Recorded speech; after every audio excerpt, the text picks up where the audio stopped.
The poor like you're just not needed in this house. My mother-in-law suddenly complained to me. Being told I'm not needed out of the blue, it's baffling. What do you mean by that? Don't you get it yet? Maybe this will make you understand. Saying so, my mother-in-law pressed pruning shears against my neck. This is bad, she's serious. Her eyes were bloodshot, and I could only sweat and stay silent.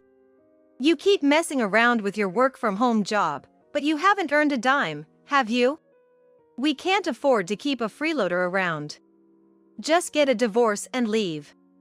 Okay, I get it, please put that down. I can't afford to be killed over some nonsense. So, I packed my things and left my in-laws' house as my mother-in-law had demanded. She accused me of not bringing in any money, but in reality, it's my husband who hasn't earned a penny. I'll make her regret kicking me out. My name is Laura. A year ago, I married my coworker Brian after an office romance at the same IT company. He's a bit introverted and not very social, but he's always been incredibly kind to me, and his occasional smiles are charming. About 6 months into our relationship, he proposed, saying, "I want you to marry me." I was absolutely over the moon. Everything was going well in both my work and my romance. I felt like the happiest person in the world. I thought we would spend a happy life together from now on. But life doesn't always go as planned. 3 days after accepting his proposal, we both had a day off and were relaxing in the apartment when he spoke up. Hey, Laura. What's up? If it's okay with you, how about we live with my mom at her house after we get married? What? I was taken aback by his suggestion. I hadn't even formally met his mother yet, let alone considered living with her. I don't even know what kind of person your mom is. Let's just live together, just the two of us, after we get married. Please. My mom has been struggling financially since she got divorced when I was in middle school. We'll send her money once we start earning more. Just for a little while. Brian looked into my eyes, desperately pleading. He said we'd eventually live on our own, but if you insist. But let's meet your mom first before I make a final decision. Okay. Then let's go to her place right now. Now? Really? Yeah, it's better to do these things sooner rather than later. I've always thought this, but Brian becomes quite active when it's about his mother. Even when we were dating, he'd often say, "My mom loves this," and I guess he might be a bit of a mama's boy. And so, I found myself being taken to Brian's family home. Are you Laura? I've heard about you from Brian. Please take good care of my son. Hello, nice to meet you. I'll do my best. His mother seemed soft-spoken and gentle, leaving a very good impression. We chatted for a while, and she didn't seem to be the type to make snide remarks. Maybe living with her wouldn't be so bad. Just as I was thinking this, Brian said, "By the way, Laura and I were thinking of living here after we get married. What do you think?" Really? That's wonderful. I've enjoyed talking with you, Laura. My mother-in-law said excitedly, happy about Brian's suggestion. It makes me happy that she's enjoyed our conversation. I've made up my mind, I'll stay here. May I live with you? Of course. I'm looking forward to it. So, it was decided that we would live in Brian's family home, but I had no idea then about her true nature. At first, everything was fine living with my mother-in-law, but things started getting strange after a month. One day, when I came home from work, she called me into the living room to talk. With Brian still at work. Why don't you quit your job? What? Why all of a sudden? Your working puts a lot of burden on me. I have to do all the cleaning and laundry. I see her point, but I do prepare dinner when I come back from work and handle the household chores on weekends. I'm sorry about that, but I do what I can when I can. Be quiet. How dare you talk back when you're just living here? No, it's not like that. You're really cheeky. You're a woman, so you can't earn a decent living making anyway. She spat out these words and went back to her room. Why do I have to be treated like this? and judging me just because I'm a woman. Brian and I work at the same company, but in different departments. While he's a regular employee, I've been promoted to a team leader due to my abilities. I even earn more than him, and I'm the one paying for most of our living expenses. After that day, she persistently told me to quit my job. Eventually, it got to me, and I decided to ask Brian to talk to her. Hey, your mom keeps telling me to quit my job every day, and it's really getting to me. Could you ask her to stop? She's saying that? But why? She says I'm leaving all the housework to her. It's true I can't do much during the day because of work, but... After I said this, Brian was silent for a while before responding. Well, that's your fault. What? My fault? What is he talking about? Are you serious? Well, yeah. Mom's getting old, you know? It must be hard on her. Just quit your job. I'll handle the finances. But, we can hardly get by on just his income. We can't make ends meet on just your salary. Before I could finish, Brian turned red with anger. What? Are you saying my earnings are low? If you're gonna talk like that, we're getting a divorce. I didn't say that. I'm sorry if I upset you. Why does he have to get so angry? Brian, with high pride, must have felt like his salary was being criticized. Though that was never my intention, I can't help it if that's how he felt. After all, I married the man I loved, and I certainly don't want a divorce. After I apologized, Brian turned his back to me and went to sleep. The next day, we talked again, and a month later, I decided to quit my job. I thought if I stopped working, things would go smoother at home. When I told my boss I was quitting, they were very disappointed and tried to persuade me to stay, but I had to do this or I'd be overwhelmed. However, I was still worried about our finances, so I got permission to do some freelance programming from home, using my previous work experience. A month later, I left my job and became a full-time home worker. Within 3 months, I had built up a stable client base. My routine became getting up early to do the laundry and cleaning, and then working from home. What are you doing? Just messing around on the computer all day? My mother-in-law would always interrupt me when I was working in my room. I wish she would just leave me alone. Ah. I'm in the middle of a meeting, can we talk later? I don't care about that. You're not making a penny with whatever you're doing. I want some tea, make me some. My mother-in-law would say whatever she wanted and then leave the room. Ah, there goes another project. Every time it's like this, I can't even use the computer for business talks properly. It's exhausting being constantly disrupted. Fortunately, my clients understood my situation and kept sending me work. Thanks to that, I was able to earn as much or even more than I did when I was working full-time. But my mother-in-law was still the same, but we managed to keep going. That was the plan, but 3 months later, Brian suddenly got laid off. I'm sorry. The company's performance was bad, and they had to cut staff. But I'll find something soon. Brian apologized deeply. It was a company matter, and he said he'd start job hunting right away, so I thought we could manage if I worked hard. But I was wrong. About a month after being laid off, Brian seemed to have given up on finding a job. He would just laze around at home, playing on his phone, and then go out to play slots when he got bored. Hey, maybe you should start looking for a job. Shut up. I'm searching on my phone, but can't find anything. I went to the job center and had some interviews, but got rejected. Let me do what I want until I find a place that appreciates me. How much more could he overestimate himself? That's when I started to lose my patience with Brian. After about 6 months of this, one day. You're a burden. We don't need someone like you in this house. As I sat pondering in the living room, my mother-in-law spoke to me. A burden. I didn't understand what she was getting at, so I asked her. What do you mean by that? Maybe this will make you understand. With that, my mother-in-law pulled out pruning shears from behind her back and pointed them at my throat. Wait, what do you mean?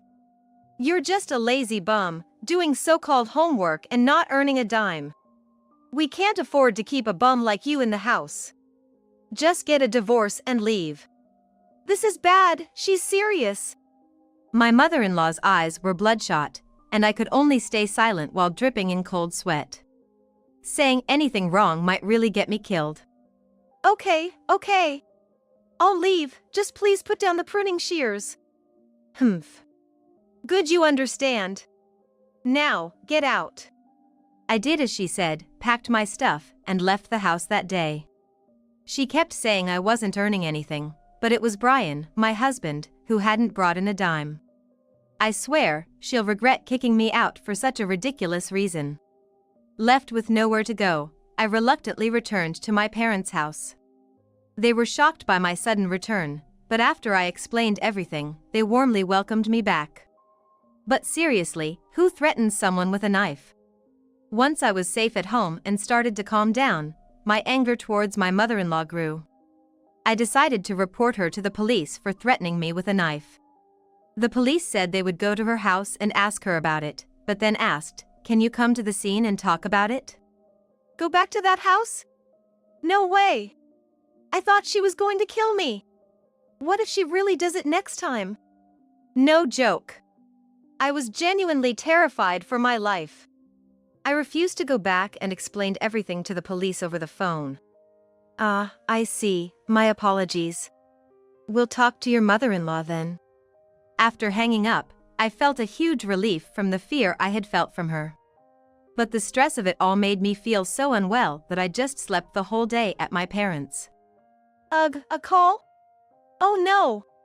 The next day, feeling better, I was doing my usual homework when my mother-in-law kept calling, making it impossible to concentrate. Honestly, there's nothing left to talk about. I wanted to ignore it, but decided to answer, tired of the constant ringing. Yes, what is it? It's not about what I want. Why are you really leaving? You're abandoning Brian too. And I heard you reported me to the police. You're the one who told me to leave. And of course, I'd report someone who threatened me with a knife. I thought I was going to be killed. What are you talking about? I would never kill you. Just come back right now. Come back? You must be joking. Besides, Brian doesn't even seem like he wants to work. I'm thinking about divorce now. I said that and hung up on her. Within 5 minutes, Brian called. I didn't want to deal with him or his mother anymore. But I answered. What? I just heard from Mom that you're thinking of divorce. Isn't this too sudden? Sudden? I've been fed up with you for a while now. It's actually good timing. You don't even seem to be looking for a job. I don't want to be with someone like that. I am looking for a job. Looking?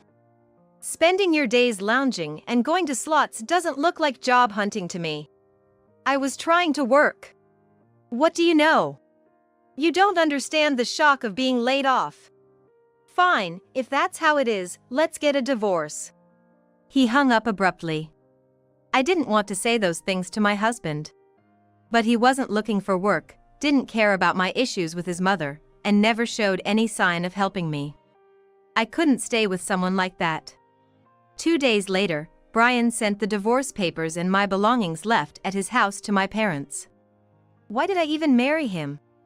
We were supposed to be in love, but now, I can't feel anything for them. The next morning, now divorced and alone, I sat at my parents' house, thinking about all this while enjoying some me time for the first time in a long while. It was then that it happened. Hello? This is the lawyer representing your mother-in-law. Following your report, she admitted to threatening you with a knife and has been arrested for assault. She's requesting a settlement, so I'm calling to inform you. Is that so? Well, please tell her this. I absolutely refuse to settle. The call from the lawyer made me unexpectedly joyful. I wasn't going to let off someone who had used me and even tried to kill me so easily. After hanging up, I was so relieved that I started jumping around in excitement. Let her regret her actions in prison. Following a 30-day detention, her prison sentence was confirmed, and she was set for a 2-year stint. I thought this would finally stop her from bothering me. But then, a month after my divorce from Brian, he suddenly showed up at my parents' house. Just when I thought things with my mother-in-law were settling down, now this.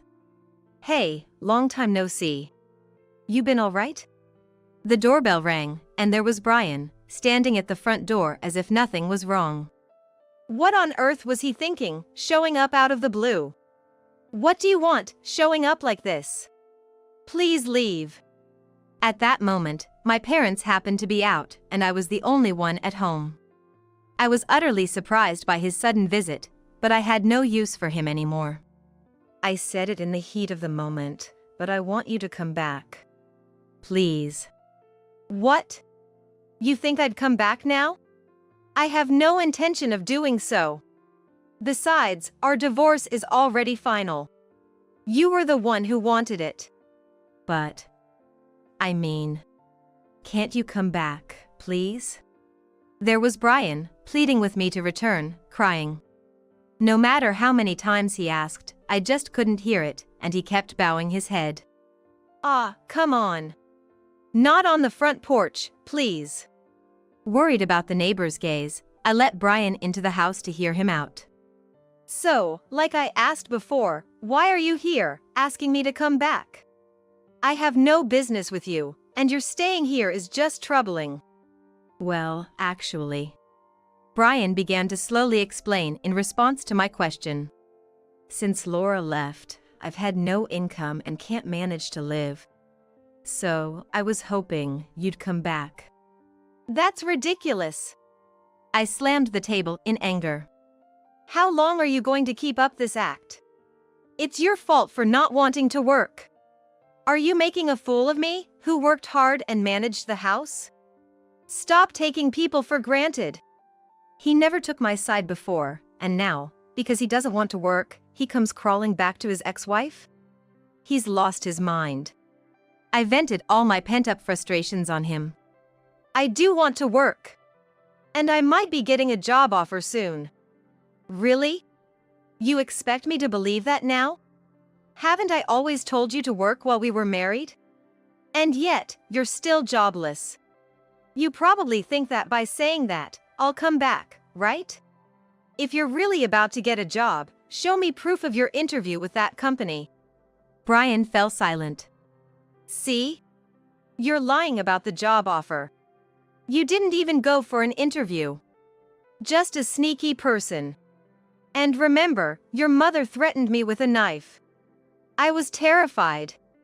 If I go back, it'll just be the same, you'll dump all the housework on me and do whatever you please. Well, your mother won't be around for a while since she's in jail." "No, it won't be like that. If it happens again, I'll definitely stand by you. I'll help with the chores too." "No, I'm certain you would do the same thing again. Normally, a mother doesn't threaten her son's wife with a knife just because she's upset, right? Living with such a person is impossible, no matter how you look at it. And if you really want me back, you would protect me from her, right? Normally, you would suggest we leave your family home and live somewhere else." Brian just went silent, with nothing to say. "Can't say anything? That means it's just as I thought, right?